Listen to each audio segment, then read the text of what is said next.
आप देख रहे हैं बात खबर की में खास मुलाकात कार्यक्रम में आज हम उस शख्सियत से चर्चा करेंगे, डॉक्टर विक्रम सिंह गुर्जर, जो एक शिक्षाविद भी है और गुर्जर समाज का प्रमुख चेहरा माना जाता है राजस्थान में। तो हम मुलाकात करते हैं डॉक्टर विक्रम सिंह गुर्जर से।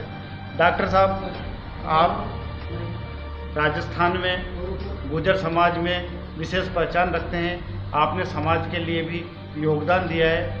आप किस प्रकार से आप समाज के लिए आगे आए? देखिए, बात है 2001 की। भारत सरकार का एक पत्र राजस्थान सरकार को आता है। समाज कल्याण भारत सरकार लिखता है कि राजस्थान में क्या गुर्जर समाज को अनुसूचित जनजाति का दर्जा दिया जा सकता है, उनकी क्या स्थिति है।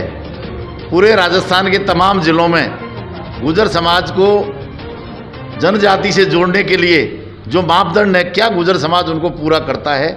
एक पत्र हमें प्राप्त होता है और उस पत्र को लेकर के 2001 में श्री महावीर जी करौली ज़िले के अंदर है, वहाँ पर हम लोगों ने एक राजस्थान युवा गुर्जर महासभा के बैनर तले, जिसका मैं अध्यक्ष भी हूँ, हम लोगों ने मीटिंग रखी, जिसमें राजस्थान के तमाम लोगों को उसमें बुलाया गया।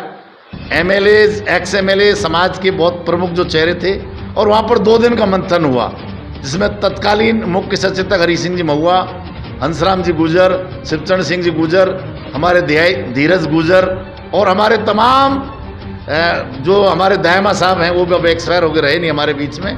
अलवर से, भरतपुर से, दौसा से, जयपुर से, भीलवाड़ा से, कोटा से, बूंदी से, तमाम जिलों से लोग वहाँ आए, टोंक से भी लोग वहाँ पहुँचे, और ये तय हुआ कि हम लोगों को इस मुद्दे पर राजस्थान सरकार को अपनी बात रखनी चाहिए और राजस्थान सरकार को हमें ज्ञापन देना चाहिए और इस चीज़ को हमें आगे बढ़ाना चाहिए। तो ये जिम्मेदारी हमें दी गई। उसके बाद हम लोगों ने मई के अंदर, मई 2002 के अंदर तत्कालीन मुख्यमंत्री सम्माननीय अशोक जी गहलोत साहब को एक पत्र दिया और हमने कहा कि आप जिलों से रिपोर्ट मंगा लें। वो जिलों से रिपोर्ट उन्होंने मंगवाई, उसके लिए लेटर जारी कर दिया और फिर हम लोग इस मुद्दे को लेकर पूरे राजस्थान के अंदर जगह जगह गए।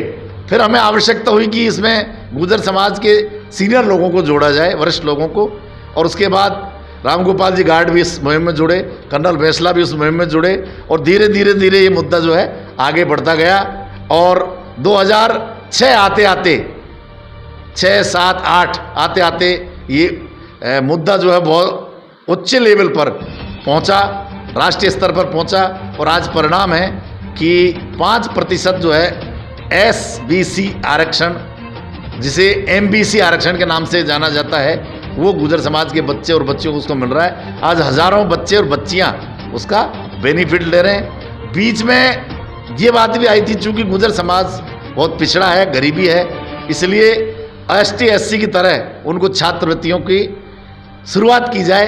तो इसके लिए जिम्मेदारी समाज ने हमें दी कि आप लोग ड्राफ्ट बना के तैयार करो।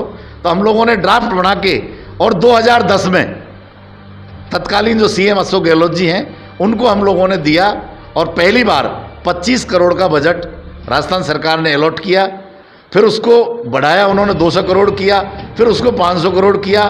बाद में फिर एक और हम लोगों ने आंकड़े लिए, चूँकि मैं उच्च शिक्षा से जुड़ा हुआ हूँ, उच्च शिक्षा में मैं प्रशासन का काम देखता था, मैंने आंकड़े निकलवाए पूरे राजस्थान के अंदर कि महिला शिक्षा के क्षेत्र में गुर्जर समाज की स्थिति बहुत ही नगण्य थी, यानी 0.008% मात्र लड़कियां पढ़ रही थी।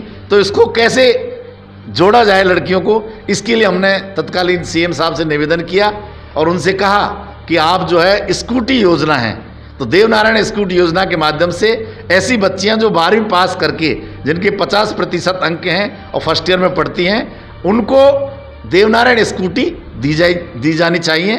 तो 500 देवनारायण स्कूटी वहाँ प्रारंभ की गई। फिर 500 के लिए हम लोगों ने कई बार प्रयास भी किए, लेकिन 4 बार हम लोगों ने जब एडवर्टाइजमेंट निकाला, तब जाके कहीं 502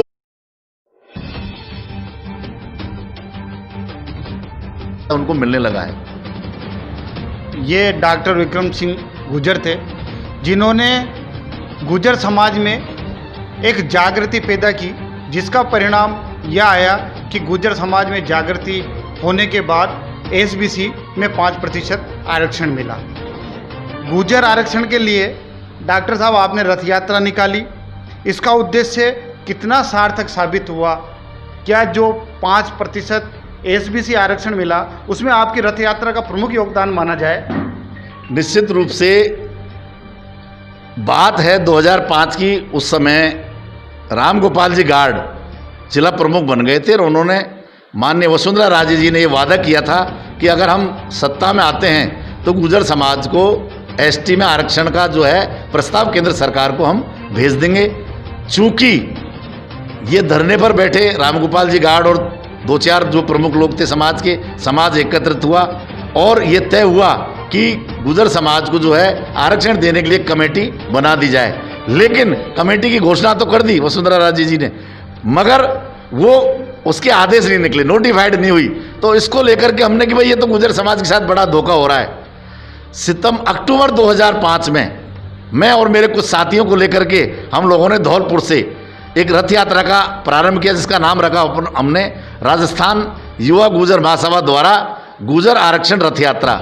धौलपुर से प्रारंभ करके उसको, और हमने पहले फेज में धौलपुर, करौली, आपके दौसा, जयपुर, अजमेर, भीलवाड़ा, राजसमंद होते हुए हमने उदयपुर उसका समापन किया।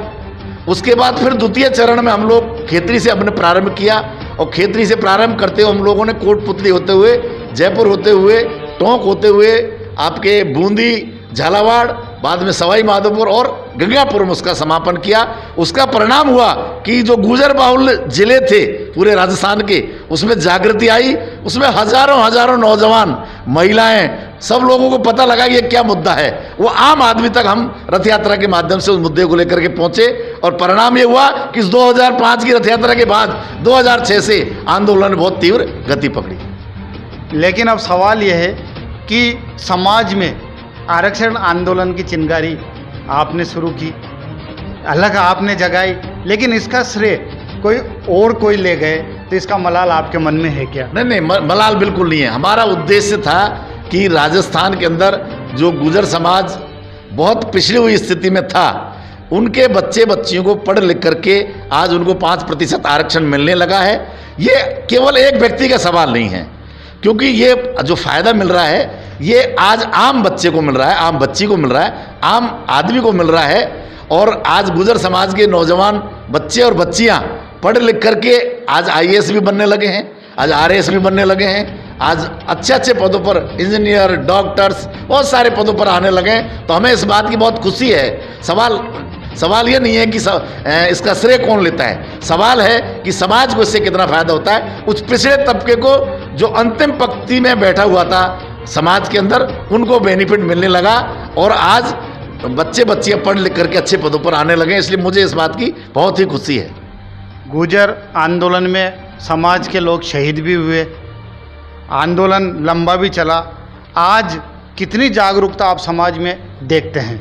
निश्चित रूप से देखिए, जो शहीद हुए उनका तो बिल्कुल, उनको मैं आपके माध्यम से, बात खबर की माध्यम से मैं आपको उनको श्रद्धांजलि अर्पित करता हूं और आप लोगों के माध्यम से ये कहना चाहता हूं कि निश्चित रूप से शहादत उनकी बेकार नहीं गई और उन्हीं की शहादत का परिणाम है कि पूरे हिंदुस्तान में नहीं बल्कि अंतर्राष्ट्रीय स्तर पर इस आंदोलन को एक नाम मिला, इस आंदोलन को एक ताकत मिली, ऊर्जा मिली और उसका परिणाम रहा कि 5% आरक्षण आज गुर्जर समाज को लीगल रूप से मिल चुका है। और उसका बेनिफिट, कुछ कमियां हैं, उन कमियों को धीरे धीरे उनको हम राज्य सरकार के सामने रख रहे हैं। एक मुद्दा है कि भाई अभी कुछ बाद में 1252 कुछ भर्तियां हुई थी, उनका भी नियमितीकरण नहीं हुआ है। उन्होंने ज्वाइन तो कर लिया पर उनका स्थायीकरण नहीं हुआ है। और बहुत सारे मुद्दे हैं, बैकलॉग भी है जो हमारा सरकार से वादा हुआ था, उस बैकलॉग को भी सरकार के सामने रख रहे हैं। और मैं पूरा भरोसा है कि राज्य सरकार SBC MBC को जो आरक्षण दिया गया है उसकी मूल भावना के हिसाब से और गुर्जर समाज के साथ न्याय करेगी। आप शिक्षाविद है और उच्च शिक्षा विभाग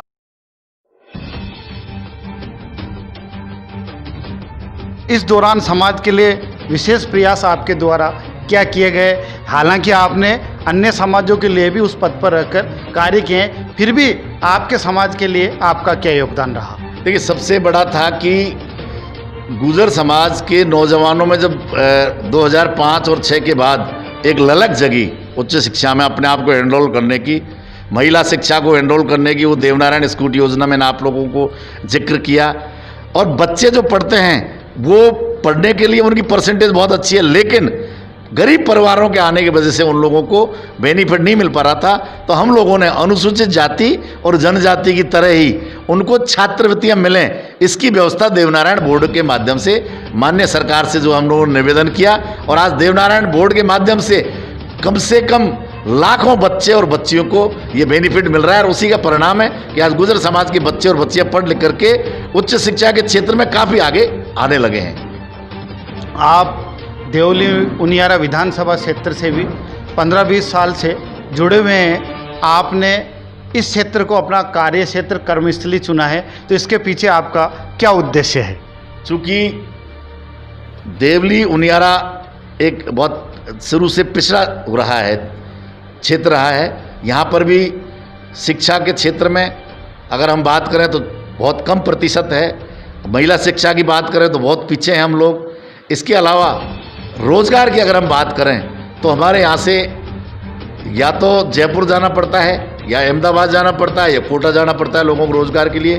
कोई विशेष यहाँ पर सुविधा नहीं है। हम चाहते हैं कि आने वाले समय के अंदर, ये मेरा सपना है कि देवली उनियारा के अंदर अच्छी इंडस्ट्री आएँ। चूँकि भौगोलिक दृष्टि से ये बहुत अच्छी स्थिति में है, चारों तरफ से देवली जुड़ा हुआ है, अजमेर से देवली जुड़ा हुआ है, कोटा से देवली जुड़ा हुआ है, जयपुर से रोड के माध्यम से जुड़ा हुआ है।